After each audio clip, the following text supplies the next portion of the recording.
Welcome back, everyone, to the Modern Moms Roadmap of Balance podcast. My name is Kayla Nettleton, your host, and today my guest is Annalyse Lucero. She is a licensed marriage and family therapist who works with couples that have codependency dynamics. She also works with individuals that struggle with people-pleasing tendencies. Annalyse also provides mindfulness and support for clients looking for an alcohol-free life. She is also a mom of 3 kids and knows about the stress of balancing or trying to balance personal needs, relationship needs, and family needs. Welcome, Annalyse. Thank you so much for having me. I'm really excited to be here. I'm so excited for our conversation. I know we kind of already started a little bit pre-record and we're like, let's just hit the record button. Let's get into it. We just talk about it without recording. But before we get into that, with the question I ask everybody, what is your definition of a balanced life? Yeah, I love this question. And I think it's important that we take time to kind of come to our own definition. So I think that's so wonderful you ask all your guests that. For me, balance is really about being grounded. Like if I think about a scale and like how we balance on a scale, right? The scale itself is grounded, and then we kind of assess by being present. And that's why mindfulness is so important to me, because it's the tool I use to help myself stay present. And so as life changes, life moves fast, especially with kids, our needs are going to change, and we have to be present in order to know, okay, how do I balance on this scale?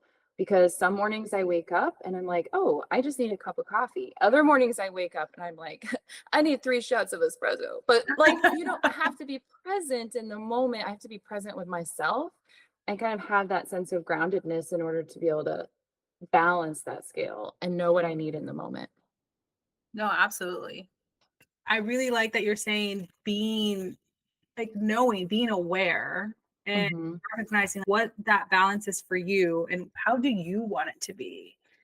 I love that you're using the word being and how to be rather than doing. And I think that is often what moms struggle with the most. I mean, in my mom journey, I've experienced that so much. Is I feel like in order to find balance, I have to be doing.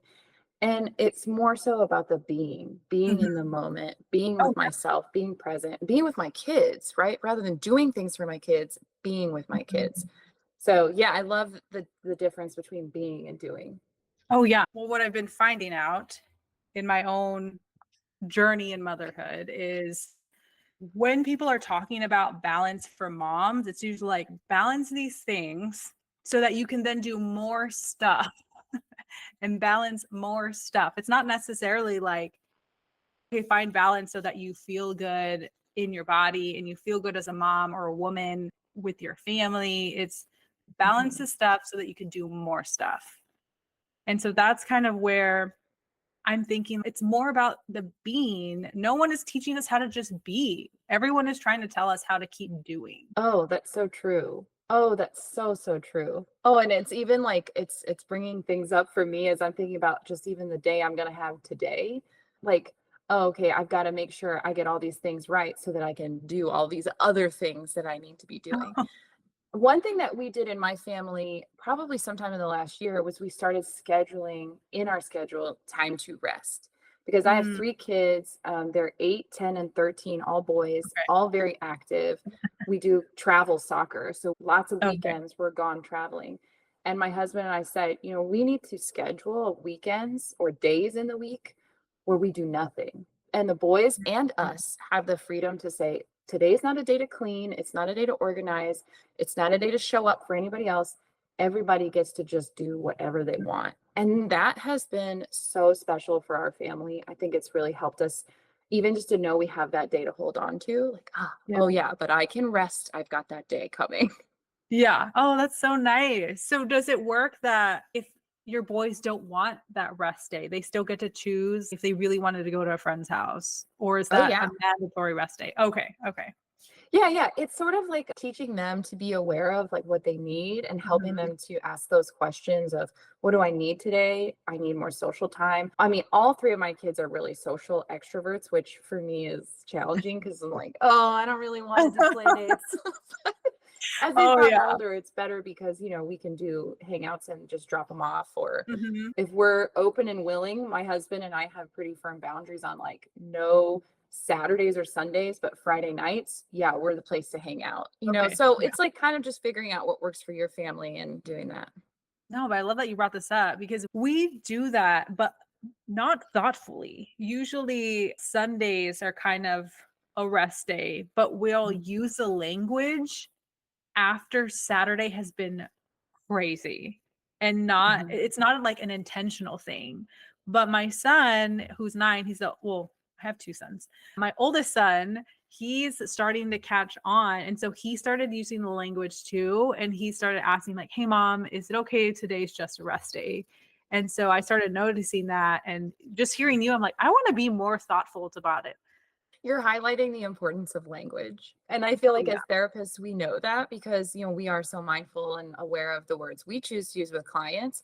But it's amazing to see the transformation in people's lives when they start having language to use to not just get what they need or want, but also to express their experience. Mhm. And it's so beautiful that you're teaching your kids the language to be able to express what they need and what they're experiencing. Oh yeah, and it's so fun to do.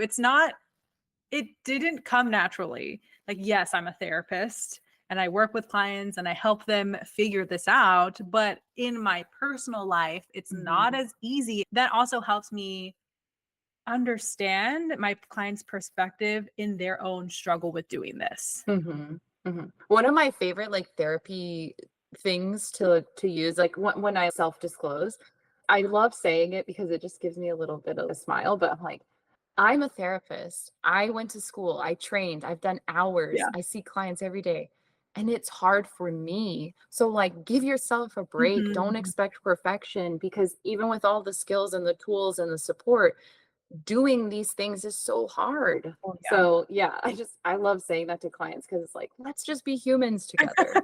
Yes, yes. And I love that you self-disclose too. I know there's many therapists who kind of have that fear. I mean, for good reason, a lot of our Mhm, schools kind of put that fear in us to not mhm, self-disclose, but there's so much power in our clients seeing us as humans and mhm, not as these all-knowing people because we don't know everything. mhm, We've studied things that work best, right? Best practices, but it's different for everybody, and best practices don't work for everybody. mhm. I mean, I totally agree with you, and I think in my experience, especially working with people who want to be alcohol free, there's some sense of, like, if we can normalize, like, that Mhm. the experience of what it's like to especially be a woman who's gonna stop drinking, that can be really helpful and empowering, and not necessarily just in the addiction area, because I did work in addiction, and having peer support workers was essential to the work. Having Mm. people who've been through recovery Yeah. is essential, but on the other spectrum of people who are sober curious or just figuring out for themselves, like, "I don't wanna engage in alcohol," it's helpful to have somebody who's been there and gone through that and who can say, "Yeah, I know what that's like, and this is what I tried. What do you think?" Because it kind of normalizes how difficult Mhm. that experience of stopping alcohol is. Oh, yeah, and I love how you tied that in for me. Thank you so much. Mhm. This was what we were talking about, if this wa that was kind of an inside joke, but we had before we hit the record button, we started talking about how we are both trying to live this alcohol-free life. I have been alcohol-free for 9 months. I had not asked Annalise how long she'd been alcohol-free, but she had talked about how her husband was alcohol-free for 5 years. Mhm. Yeah, I remember my last drink of alcohol was August of last year. And Mm, kind of like you shared about it being a journey of discovery, like this is the outcome I want for myself. It had been many, many years for me of asking those questions of the regret, the shame, the guilt of, drinking, binge mhm, drinking, and the mhm, next morning saying, why did I do that? And it really ties in for me into that people pleasing aspect that I feel like for me, people pleasing is the way that I tried to connect. And sometimes I mhm. still fall into that trying to connect through pleasing others. And alcohol and people pleasing was like in a really dysfunctional relationship in my life. I mean, they were like mom and father of my life. And so to get away from drinking alcohol, I had to understand my people pleasing tendencies Mm. and they had to be kind of looked at together. Oh, yeah. It I had a similar experience in after I had done my own work in overcoming like my people pleasing tendencies, acknowledging them, because they're Mm. always there, right? It's just our awareness and Mhm. choosing not to people please and choosing what we want to do, what we want the outcome to be. Mhm. After doing that work is when I really questioned my relationship with alcohol, and then recognizing I never questioned my relationship with alcohol, or Mhm. in terms of I never really had the choice to drink or not to drink. This was so ingrained in my culture Yes. and part of my life and family life for as long as I can remember. I had found recently, like a few months ago, my mom brought me this like trunk, and it had trunk. It's not this giant thing. It's like more of a box. Okay. But it looks like an old style trunk, but it's small. And it had like old stuff from when I was a kid, like projects and just Mhm. little mementos from when I traveled or whatever I did. And one of the things was a little book that I created of my life. And I think it was in seventh grade. My husband pointed out, he goes, look, every picture of an adult that you have is holding a drink, like Mhm. a beer or a glass of wine or a margarita. And I was like, oh my gosh, I did not even, that didn't even phase me because that was normal. That's normal for me Yes. when I was growing up. And so back to what I was saying is I never really chose, I kind of fell into the drinking culture. Yes, and I think what can feel very harsh and strong language is to say that you were groomed. And I think that a lot of parents don't want to hear that. But when you drink alcohol in front of your kids, when you take shots, when you have friends over, when you're drinking at the bar or the Yeah. restaurant or the football game, you are grooming your children into this culture of consuming alcohol. And Yeah. one thing that I remember reading in Quit Like a Woman, great book, Quit Like a Okay. Woman, highly recommend for everybody, is that nobody is meant to be able to tolerate alcohol. No body, no human Mhm. body is meant to be able to tolerate the poisons and toxins in alcohol. And so when we think about like, okay, this awareness of, oh, if I'm drinking in front of my child, I'm normalizing this behavior, Yeah. and it can have these sort of really long lasting negative impacts on their life. And this is the one thing I always think about because I have a teenager now. Okay. If I drink alcohol and I normalize alcohol, I cannot be surprised. I shouldn't be surprised Mm. if my teenager starts drinking alcohol. Yeah. And not to say that if because I don't, they won't, but it's to say that if I'm a part of this normalizing it, I'm a part of the grooming behavior of saying, hey, this is what we do, oh, go Yeah. to college, it's expected for you to get wasted and pass out. Mhm. No, it's not. And I think the more that we as parents have become aware of that, the less that kids are drinking because Yeah. statistically, teens and young adults are drinking less and less, which is Mhm. great, I No, think. yeah, that's awesome. And it's interesting because kids, I don't I don't know if how aware people are of this, but kids are very intuitive.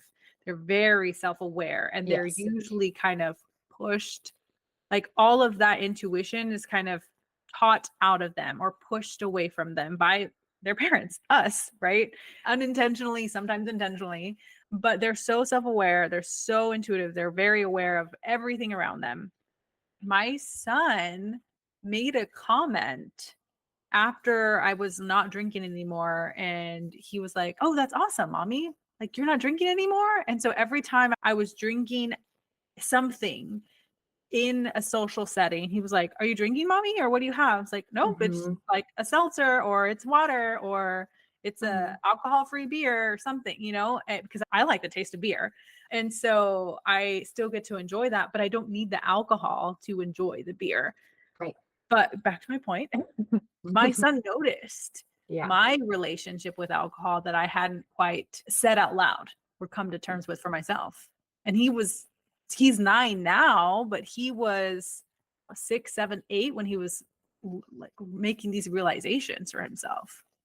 I just love kids. I feel like Oh yeah. kids are the best of us. And I think you're absolutely right. They're so intuitive, they're so perceptive because they're watching and they're learning and they're those little Mhm. sponges and soaking everything up and making Yeah. sense of the world around them.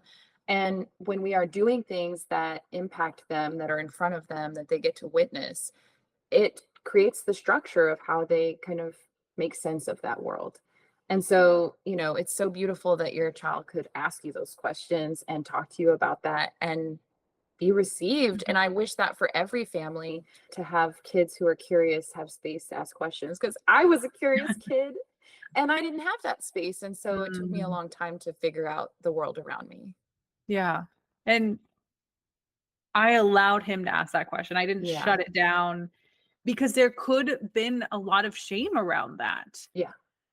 But I had done my own work. I was confident. But then when I made this decision, because this was the kind of perfectionist in me, I Hmm. was very confident in my decision. Like, okay, I don't need to drink alcohol. I don't want to drink alcohol. This was not something that I want for myself. And when I decided to, like, I'm not going to drink alcohol anymore. That's it. I the perfectionist in me was like, well, let's just tell people we're doing dry January. Let's just tell people we're trying it for the quarter. And then Yeah. so finally I'm like, no, I'm doing I'm doing Yeah. this forever. And that fear of was like also came from, well, what if I like quote unquote mess up? Or what if I, decide that this isn't working for me or this is not what I want? But it was that perfectionist piece. Yes, and I think too that that ties so much into our culture and how ingrained alcohol really Mhm. is, because I had the same experience. I had some friends over for Cinco de Mayo and I made alcohol-free margaritas and I was like, "Oh, we're like the unfun people." And I'm like, "What? Why did I say that?" I'm like, "We're fun just because we're not drinking alcohol." And I Yeah. really was like, I gotta be more conscious of how I'm presenting myself because that's not Yeah. really how I feel about myself. But I think because there's so much of alcohol ingrained in our culture and like so what is the thing that people say all the time? Alcohol is the only drug you have to explain why you're not using it. Because Yeah. when you say you're sober, when you say, "Oh, Mhm. no, I'm not drinking," or when you even just say, "Oh, I'll have a water," people are like, "Well, why aren't you having the margarita? We're at a Mexican restaurant. Why aren't you Yeah. drinking?" It's like, Mhm. hold up, so there's so much context and nuance around even just saying no thank you to alcohol. So Yeah. it does make it hard to explore, like, how do I want to show up in even my own Mhm. soberness around Mhm. people. And these are excellent examples of why it can be so helpful to work with a therapist Hmm. as you're navigating your relationship with alcohol or navigating how you want to live out your alcohol-free life and have those conversations. Hmm. Hmm. I have this amazing client, and one of the things that we're working on, along with the people pleasing and getting away from alcohol, is the grief of Mm, how friendships change when you stop drinking, because suddenly you're reflecting to others something that they don't necessarily want to deal with themselves. So when yes. you say no to alcohol, it brings up, well, do I have to? Can I not drink around you? And it changes your friendships. And that's just a part of it. I mean, Yeah. not every friendship will change like that, but it is a part of it. And so I think that there's a lot of grief, and having the support of a Mhm. therapist through that grieving process is, I think, essential. And I will always say everybody needs therapy. Oh, So, yes. Yes. And you made that point of when you choose not to drink alcohol, it's not that you're pushing this on people around you. Although mhm, there are some people who will do that, that I mhm, don't recommend that. yeah, But your own choice to not drink alcohol confronts other people about their own relationship with alcohol, which can be yeah, uncomfortable for them. And I had recently heard Mel Robbins made that exact point about how her husband had chosen he wasn't going to drink alcohol anymore. But there was one day at dinner, she wanted to drink a glass of wine, but she didn't want to drink alone, and she was asking her husband, like, don't you want a glass of wine? Like, it's okay if you can have a glass of wine. And he was like, no. And he goes, if you feel so weird about this, I'm butchering what exactly said, but it was something along the lines of, if you feel so weird about this, maybe you need to sit down with your own relationship with alcohol and think about that. mhm, And she was like, yeah, whoa, that was very confronting for mhm. myself, but that wasn't his intention. But I already felt confronted about my own relationship with alcohol. I just didn't want to acknowledge it. Yeah, yeah. That's hard to do. I mean, Mhm. it's challenging. Again, it's not just, oh, I'm going to stop drinking. It's, oh, when I stop drinking, all of these things will happen and change.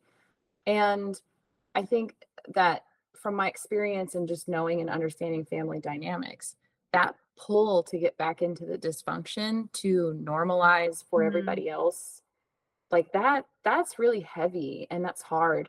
Even when you have serious addiction issues, when you stop drinking and become sober, I have seen many families try to pull the person addicted or struggling with Mhm. misuse back into that Yeah, behavior because it's what they know and they're familiar with. And if they're not the helper or the enablist, then who are they? And so it's just so textured, these yeah. experiences.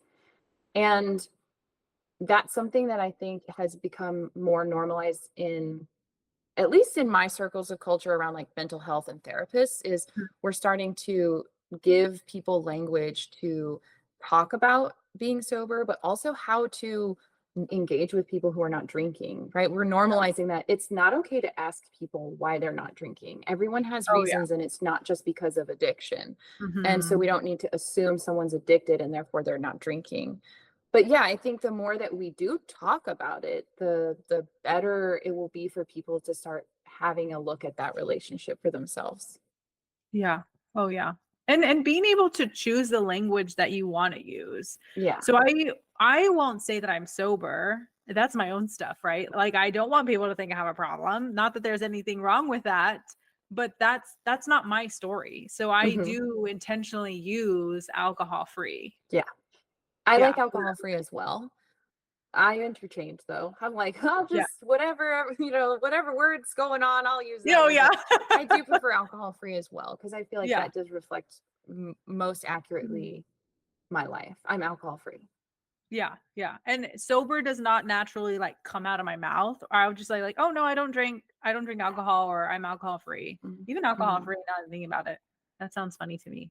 But so I just say like I don't drink alcohol.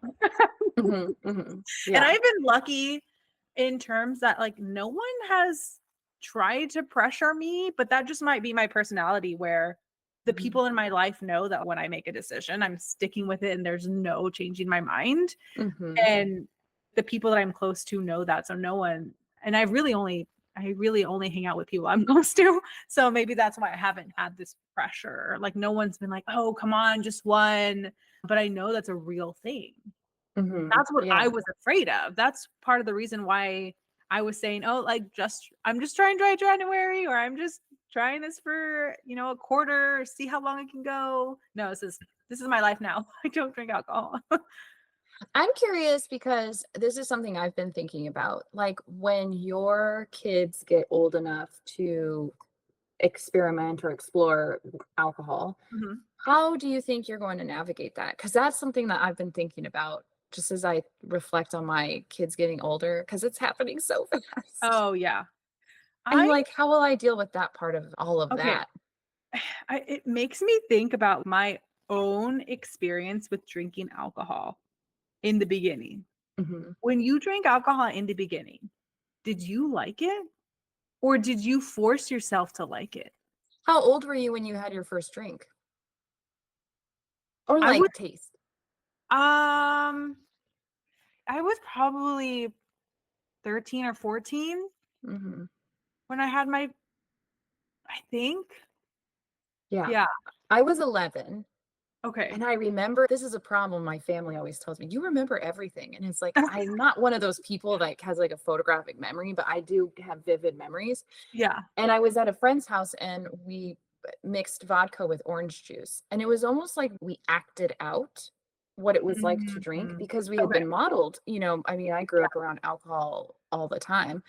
And I just remember like dancing around the bedpost and we were home alone at 11, which is so wild to me now to think about. But like a full cabinet of alcohol. We mixed vodka and orange juice, and we were playing play. We were playing and we Mm, were drinking yeah. alcohol, which is wild.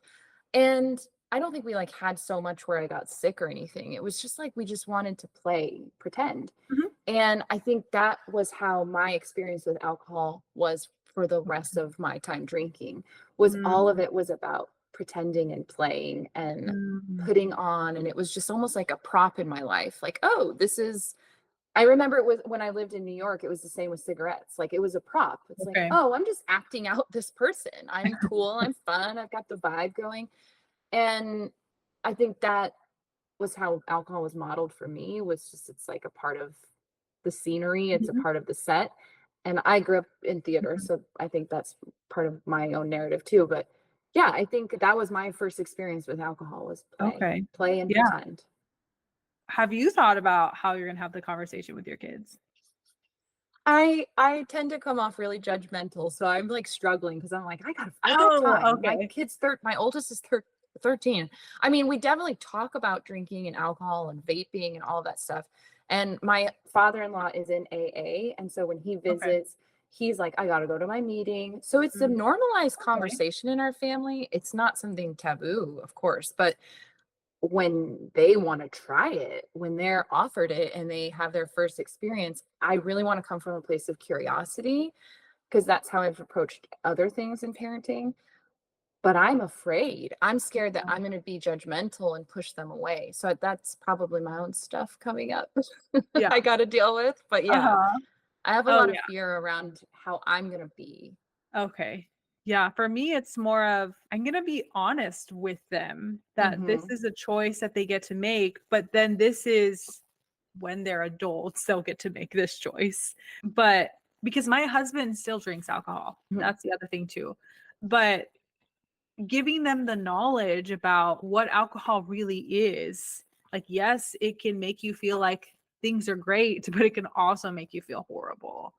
And mhm, a lot of people drink so that they don't feel bad or they don't feel anxious. And having those conversations so that they can eventually, in that moment, they're not going to like be able to make those choices because they're kids. But mhm, as they get older and have these questions, being able to have these questions, I didn't get to have these questions. I didn't get to question. I just right, was I just wanted to drink because I saw everyone doing it and then I yep, couldn't do it. And then finally when I could, it was like I went wild around it sometimes. mhm, There was this one time I was in college. I know I kind of went around in circles, but there was this one time in college. It was Christmas break. I came home. I got so drunk at a party, I couldn't tell my dad where I was. yeah, Like I couldn't tell him the address. I told him I'm in so there's this neighborhood called San Felipe. And so we say San Fe. I was like, I'm in San Fe somewhere on this side. And he knew enough because my dad was in law enforcement. And so he very much knew the area of Del Rio, mhm, like the back of his hand. So I was able to give him enough information that he knew where I was. And I had previously talked to him about where I was going and where I was going to be. So that was helpful too.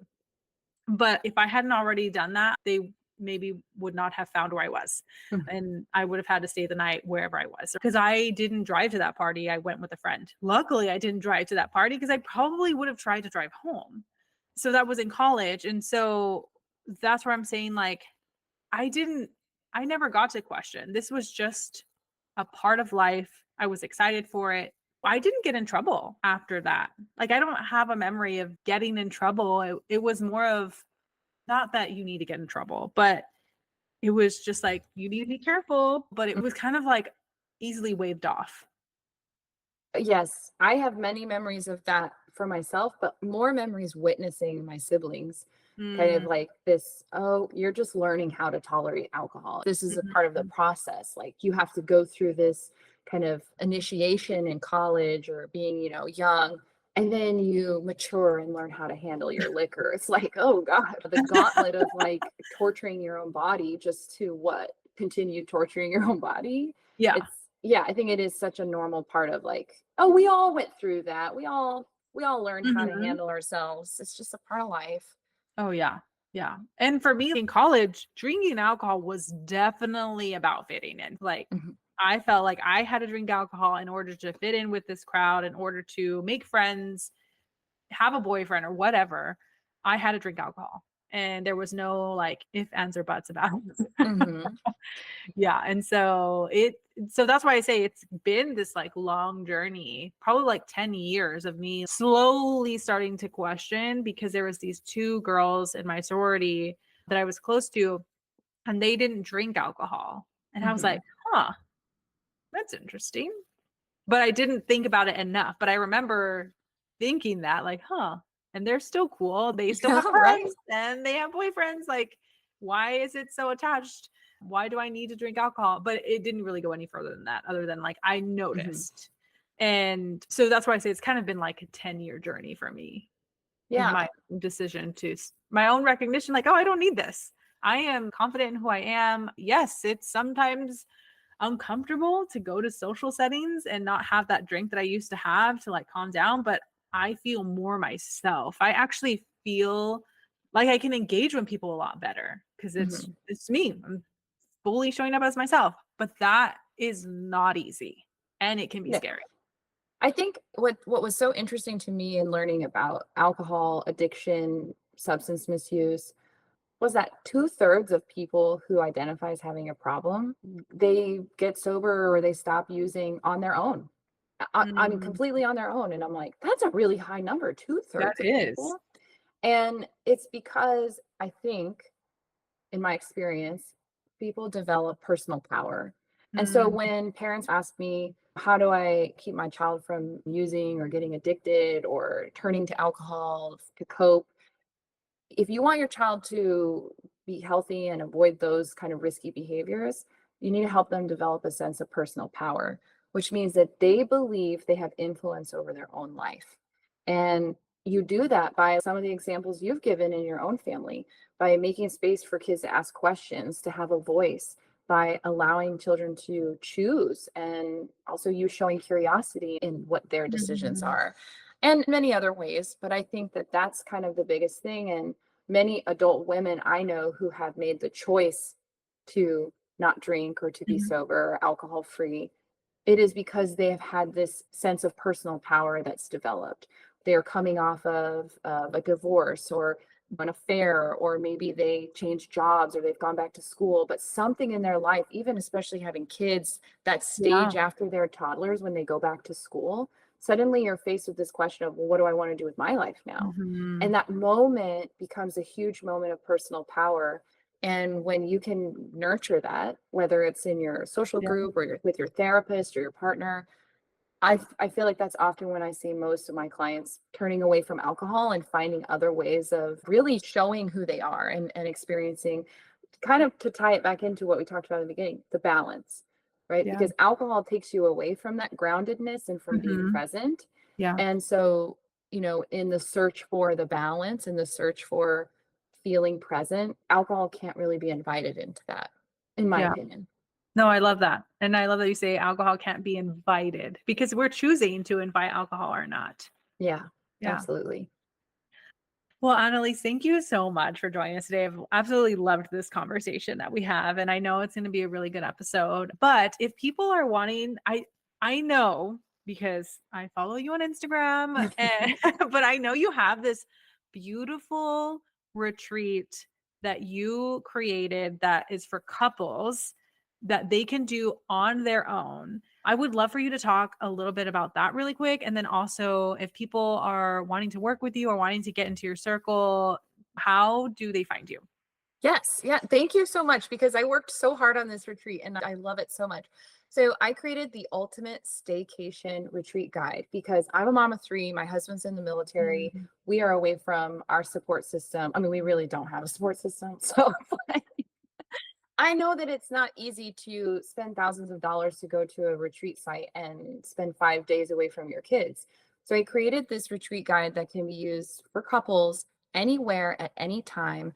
You can do it at home, you can stay locally at a hotel and leave the kids with a family member, or whatever works for your family. And that's really what it is. But mm, it's 3 days of guided exercises, journal activities. I recorded some videos of mindfulness to help introduce you to that if you're new to that, and I love it. So you can find information on that at my Instagram, which is a Lucero MFT, and that's where all my information is. And I'm licensed in New Mexico and Florida. So if you want that individual kind of therapy work there, you can find information about that. on my Instagram as well. But I also have Awesome. a free guide for people pleasers because I don't like to gatekeep information. And so Mhm. if you're looking for something that's just quick and accessible right now, that's on my Instagram as well. Awesome. And I think we'll have that linked up in the show Perfect. notes, right? And Annalise also does these really cool, Oh, the sips and tips. there we go, sips and I wanted to say sips and chats, and I was like, that's not right. Where she's giving like a quick tip, and she's also making a fun alcohol-free beverage. So if you need some ideas, definitely go to her page because she makes some yummy things, and she even showcases some alcohol-free beverages that I had no idea were alcohol-free. Like one of my favorite beers was Mango Cart, and I love that now I know they make an alcohol-free version. And it's so good. Oh my god! Because I also too love the taste of beer, and my favorite beer, I like Mexican beers, and Corona has an alcohol-free Corona. Yeah. It tastes exactly the same, and my husband and I both love drinking that in the Mm. summers by the pool. Like, it's just so much fun to enjoy the things that feel like tradition, but taking out the unhealthy part. Mhm. Yes, yes. We didn't talk about that, but that is so important because as a Hispanic family myself, I enjoyed Dos Equis. Mm. And they also have an alcohol-free version, the salt and lime. So I really loved that one. And I did recently try the Corona. But yes, they taste exactly the same. Yeah, Yeah. it's so amazing. I love Yeah. it.